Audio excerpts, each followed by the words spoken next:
ಅಭಿವೃದ್ಧಿ ಕೆಲಸಗಳನ್ನು ಕೂಡ ಮಾಡಿದ್ರು.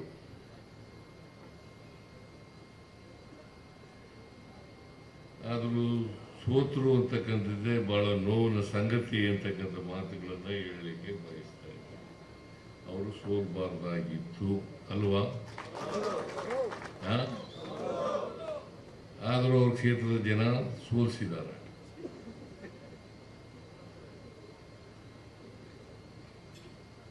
ಸೋಲಿಸಿದ್ದು ನನ್ನ ಪ್ರಕಾರ ನ್ಯಾಯ ಅಲ್ಲ ಅಂತೇಳಿ ನಾನು ಅನ್ಕೊಂಡಿದ್ದೀನಿ.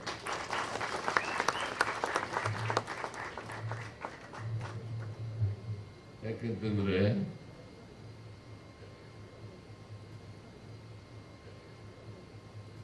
ಉತ್ತಮ ರೀತಿಯಲ್ಲಿ ಮಂತ್ರಿಯಾಗಿ ಕೆಲಸ ಮಾಡಿದ್ರು, ಅವ್ರ ಕ್ಷೇತ್ರದ ಅಭಿವೃದ್ಧಿನೂ ಮಾಡಿದ್ರು, ರಾಜ್ಯ ಸರ್ಕಾರದಿಂದ ಅನುದಾನವನ್ನೂ ಕೂಡ ತಂದಿದ್ರು. ಆದರೂ ಕೂಡ ಸೋತರು ಅಂತಕ್ಕಂಥದ್ದು ನೋವು ಸಂಗತಿ ಅಲ್ವಾ? ಅಲ್ವಾ? ಇನ್ನೊಂದ್ಸಾರಿ ನಿಂತ್ಕೋತಾರೆ ಅವರು.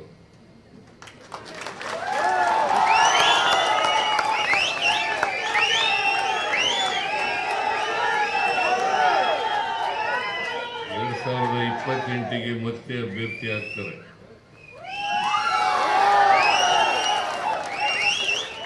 ಆಗ ಹೆಚ್ಚು ಅಂತರದಿಂದ ಗೆಲ್ಲಿಸಬೇಕು. ನೀವು ಗೆಲ್ಲಿಸ್ತೀರಿ ಅಲ್ವಾ?